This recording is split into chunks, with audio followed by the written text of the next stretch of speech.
Toi, tu prends 3 jours avec tes potes, tu y vas, tu t'amuses, tu déconnectes un petit peu. C'est pas poigné dans l'angle et tête dans le guidon. C'est on roule, on s'arrête, on regarde, on cause. Vous allez travailler avec des R18 et rouler dans des lieux trop stylés, de rencontrer des gens hyper intéressants, de créer des liens. C'est juste le rêve de tous les gens qui font de la bécane, je pense. En tout cas, ce qui est sûr, c'est qu'on ressort d'une expérience comme celle-ci enrichie.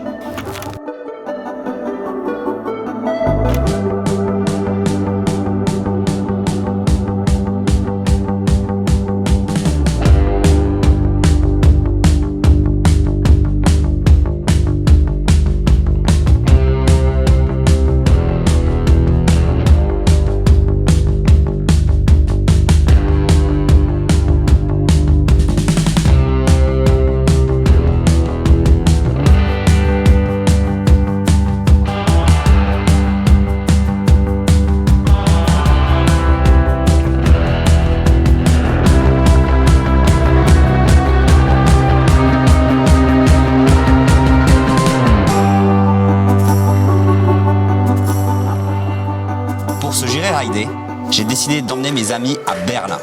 Mais c'est un épisode un peu spécial. Laissez-moi vous expliquer. Il y a un road trip avec les potes, effectivement. C'est de la moto, c'est de rencontrer des gens, c'est des belles routes, c'est se faire plaisir. Et en fait, on a eu un peu cette idée avec BM sur cet épisode-là. C'est qu'au bout d'un moment, on crée une équipe, on s'entend tous bien, mais c'est aussi bien de partager, quoi. Le partage, ça fait aussi, pour moi, partie de l'esprit, on va dire, moto. Et on dit, pourquoi pas proposer à un abonné de venir avec nous. Alors j'étais un peu stressée au début, je dois avouer, parce que c'est toujours assez impressionnant d'arriver dans un groupe qui est assez soudé, qui se connaît depuis longtemps. Et toi, tu débarques, tu connais pas, moi je suis un petit peu timide. Donc je me suis dit, ok, comment ça va se passer? Est-ce que le courant va bien passer, quoi? Brap. Non, je pense que j'étais plus stressé qu'elle, parce que je me disais, tu vois, je la trouvais gentille, presque un petit peu effacée au début, genre bien élevée, entre guillemets. Et je me suis dit, oh là là, avec les loustiques qui sont là-bas, je sais pas comment ça va se passer. T'imagines c'est quelqu'un de susceptible? Oh putain. J'espère que c'est pas encore un végétarien, par contre. Un bon trip en moto avec des copains, c'est avant tout des bons copains. Donc c'est vrai que quand t'invites quelqu'un que tu connais pas et que t'attends de voir la personne en premier et de sentir ce qu'elle est, qui elle est, comment elle est, si ça va être cool les 3 jours, je t'avoue que c'est un peu la presse. Quel comité d'accueil! Impeccable. Où sont les saucisses? Oh là, waouh! Ça commence fort! Comment ça va? Écoute, Cindy, elle est arrivée, elle était tout de suite à l'aise. Elle faisait un peu déjà partie du groupe. Et ils sont comme ils sont sur les réseaux, finalement avec Instagram, t'as l'impression que tu connais les gens. Bon ça va les gars, un petit café, on y va? Allez papa, on t'attendait. C'est cool, ça se passe bien, j'ai l'impression que tout le monde est content d'être là. Et que vu que c'est un projet que je porte un peu, je me dis, John, ok, c'est cool quoi. T'arrives à créer un espèce de mood sympa. Enfin, un bout de sympa, jusqu'au moment où est venue la répartition des motos. Mon petit doigt me dit que le Maurice, il est un petit peu mauvais joueur. Allez, on va aller voir la moto! Qu'est-ce qui se passe? Elles sont déjà arrivées? Waouh! Yeah! Ça c'est beau la petite moto! Alors est-ce qu'on trouve laquelle je pense? Non, c'est pas la tienne déjà. Non! Et voilà, je me suis encore baiser. Non, je voulais la tienne, John. Bah ouais, mais la belle, elle est pour moi. Alors, je joue à pile ou face? Pile ou face? Déjà, on prend pas une petite pièce, on prend une vraie pièce. Ok. Faut demander Ok, à quelqu'un ça d'innocent de le faire. Quelqu'un d'innocent? Moi je suis innocent. Non, pas Guillaume. Non, je peux le faire. Je peux le faire. Non, pas toi. Putain les gars, je suis complètement Pile ou face? Pile, moi je prends. Ah bon? Bah, tu vas y arriver. Pile. Pile? Face. J'ai l'impression. T'inquiète. Oh putain, ne touche rien. Regarde pas. Si, si. Non, regarde. Allez. C'est dur. Sam.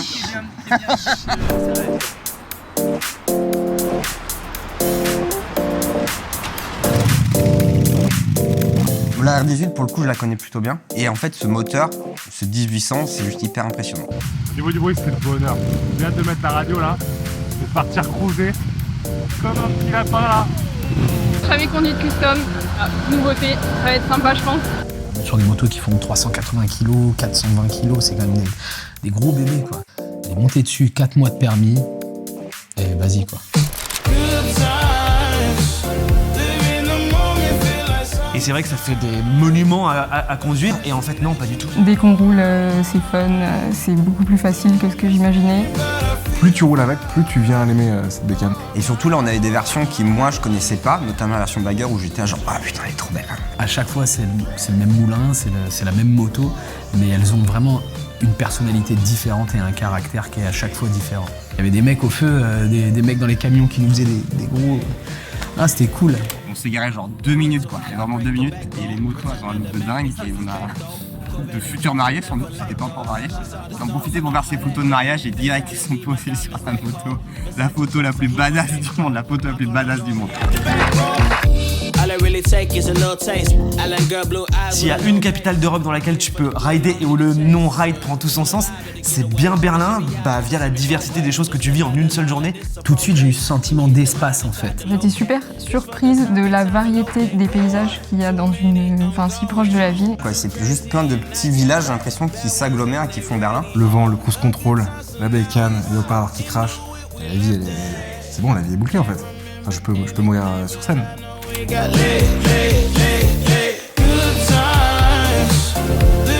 Forcément, le road trip c'est rouler. Sortir de la ville, aller chercher de la fraîcheur en forêt, tester la moto sur le bitume, mais la R18 s'en sort vraiment pas mal aussi dans les chemins.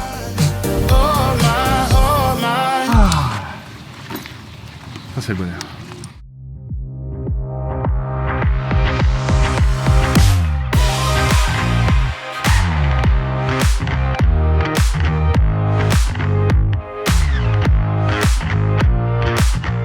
Donc c'est ici que je travaille, j'ai ce studio depuis 1 an. Je fais de la poterie depuis bientôt 4 ans. Tu faisais quoi avant Avant, je faisais plus dans le commerce, je fais des études de logistique, de supply chain. Je travaillais plutôt dans la mode, mais pas sur le plan créatif, plus sur des projets supply chain, quoi.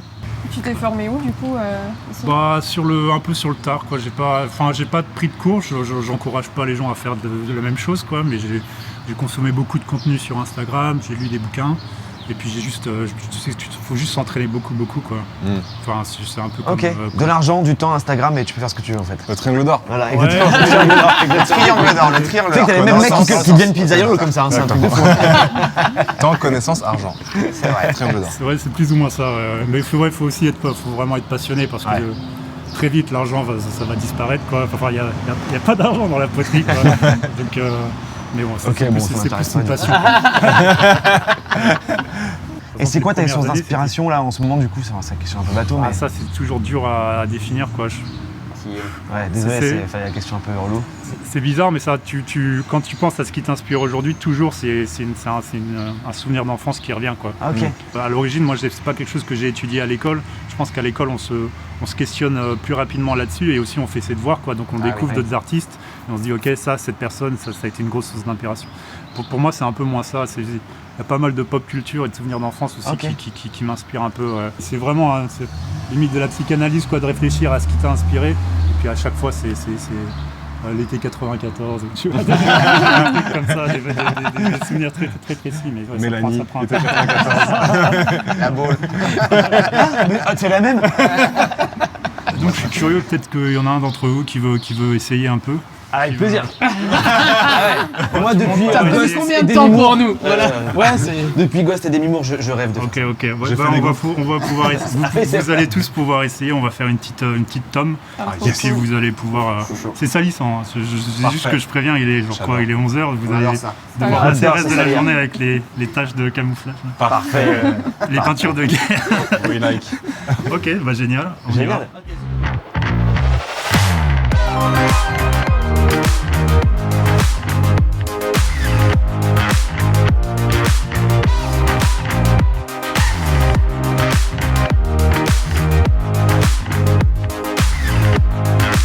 Et c'était trop chouette de pouvoir essayer, se rendre compte de ce que c'est physiquement, de travailler de la terre. En fait, John nous amène toujours dans des trucs qui sont vachement originaux, donc let's go, j'ai jamais fait de portrait, donc c'est vrai que tu te dis genre, bon bah voilà, c'est un tour, une motte de beurre, tu fais tourner ça, clac clac, tu fais un vase au four, poterie quoi. Pas du tout mon pote. La vérité, c'est que je me suis dit, ouais, pâte à pizza, tout ça, je suis un manuel. Et en fait, c'était super chaud. C'était vraiment super chaud, c'était hyper dur, hyper technique. Et c'est vrai que de toucher la matière, ça crée une espèce de symbiose, tu vois, de relation à l'autre, et ça te fait monter des sentiments charnels en toi.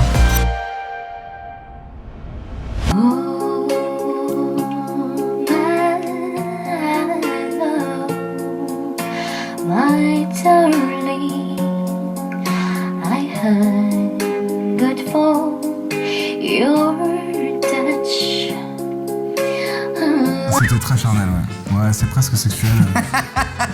Un sujet tabou, s'il vous plaît, c'est sensible. Quand j'ai vu l'affiche du film, je me suis dit, putain, mais c'est ça que je ressens en fait. Si vous observez bien, ça a toujours été comme ça entre deux. Il fallait que je sois là pour voir ça de mes propres yeux. Je pense que c'est les travaux manuels, tu vois, ça... Après, il a pas vraiment le physique de Patrick, même s'il pourrait s'appeler Patrick. En fait, il aurait pu choisir comme pseudo Patrick et pas Maurice. Patrick Garage. Ça aurait été trop drôle.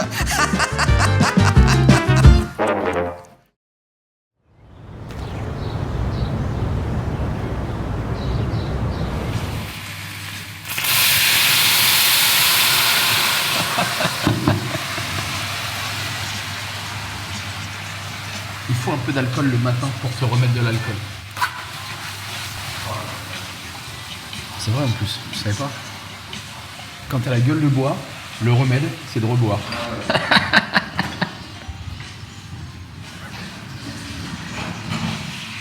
Il n'a pas l'air convaincu, Guillaume.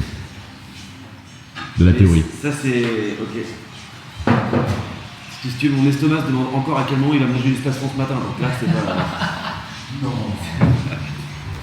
Je me suis dit, je vais faire quelque chose pour eux parce que sinon, les motos, elles sont lourdes quand même, c'est physique, il faut prendre des forces. Et rhum banane, parfait.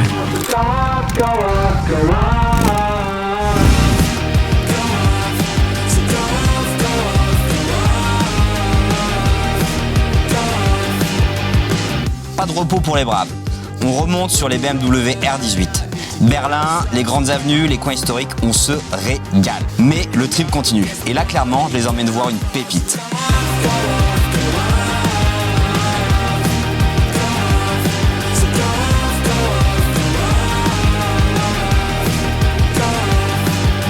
Kraftwerk, c'est quoi? Le nom semble un petit peu austère, mais attention, on approche du paradis. Et voilà, le stationnement à l'italienne. T'arrives devant, bagnole de ouf, les mecs qui bricolent et tout, ça, en fait, ok, je comprends pas. You're standing at or in the Kraftwerk. It's a community garage, a do-it-yourself garage, and we founded the place in 2019. Le mec, il a juste créé un lieu, mais démentiel, et je pense que n'importe qui aime voir des belles motos, prendre un café, bosser dans un lieu cool, rêverait d'être dans cet endroit-là en fait. So you pay a monthly fee, exactly, and then you get access to the workshop 24/7. Then there are all amateurs or professional or both? All amateurs. All amateurs, Yeah, okay. yeah. We also see the project with a very high social character. The motorcycle, the scooter, it glues it all together. Friendships develop here. T'as des gens qui sont prêts à t'aider, à t'expliquer. Il y a vraiment une bonne ambiance, c'est pas un côté business. It took us a year to refurbish that place here, so there was nothing in here. There was graffiti on the wall, we didn't have proper doors, no windows, no electric, no heating system, no toilets, so we basically built everything ourselves. Tu sais, souvent on te demande, si demain tu gagnes l'auto, qu'est-ce que tu fais? En fait, je crois que demain, moi, si je gagne l'auto, j'achète pareil une usine désaffectée et je fais un lieu comme ça. Si je devais en choisir une, je pense que ce serait une GS en vrai. Mais elle est vieille, c'est trop bien. Je pense que c'est celle-là. J'adore la gueule. Et de savoir que les GS, ça a été inventé par deux gars qui étaient passionnés de BM, mais qui travaillaient pas chez BM. Et qui ont créé leur propre version de la bécane. Et BM a dit en fait, on kiffe, on va construire votre bécane en fait. Et je trouve que l'esprit est ouf de ça, tu vois. All of the team members are also self-employed still, so freelance. I'm working as a, let's say, creative director. I'm working in media, all circling around motorcycles and cars. So I also have an agency in Hamburg. And then I'm working with the guys from Hooky in Dresden, so with custom motorcycles. So that's what I do. A lot of work, so. Yeah. A lot of projects, but it's all. Yeah, it's passion driven, so it's not like money in the first place, because if there's just money, I don't work. So it doesn't work out. So I need some passion kind of thing that you would like to add to your portfolio and also to your skill set. So it's I change jobs every 3 years, basically to get a new skill set and then go on from there and see where it takes you. Tu sens qu'à la base c'est quelqu'un qui est vraiment passionné et qui presque par solidarité avec ces petits gars qui pouvaient plus garder un garage en centre-ville parce que les loyers, parce que les constructions et tout, tu sens que c'est ça qui l'a animé aussi, c'est de vouloir faire en sorte lui de continuer à bricoler mais de permettre à d'autres de le faire. Et ce côté associatif, il se ressent plus finalement dans la volonté que dans l'organisation. Et c'est ça qui était vraiment cool, c'est que sa passion était communicative. C'est genre Dream Place. On peut espérer un truc comme ça à Paris bientôt? Écoute, croise les doigts. Let's have a party in Paris next time. Ooh, you don't have to say it twice. Et oui, c'est aussi ça le road trip, créer des liens absolument partout. Peu importe la nationalité, peu importe d'où tu viens, tant que t'as le sourire au guidon et que t'es sympa dans la vie, c'est nickel. Il est venu l'heure pour nous de repartir de Berlin, mais pas sans faire un dernier ride avec les R18 et surtout avec des idées plein la tête.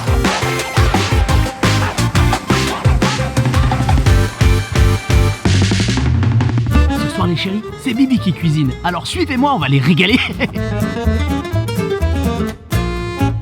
Si sa, noi del sud parliamo a voce alta. Je me suis dit, si je peux l'aider, c'est quand même la classe.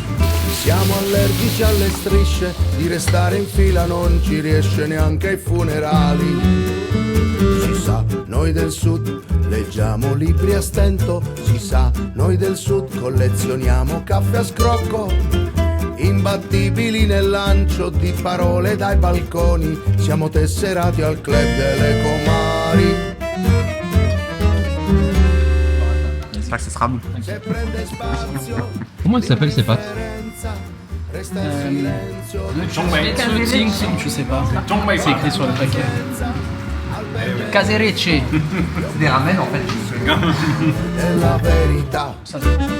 Les ramen à l'italienne. La pizza, ça vient du Japon. Noi del sud, sognatori inermi. Si sa, noi del sud. Mais ça, on est censé le payer. Ah, j'aime pas les pâtes. On n'a pas encore trouvé sa limite. C'est juste des pâtes avec de la crevette, de la tomate cerise qu'on a fait rôtir avec un peu de miel. Qu'est-ce qu'on a mis d'autre? De l'amande et de la feta. Et un zeste de citron. La fraîcheur parce que vous avez besoin de fraîcheur. Il giorno della festa ricerchiamo tra la folla quel sorriso che brillava ad ogni giro della giostra. Se togli spazio alla tenera. Vas-y, ça tourne, c'est quand tu veux.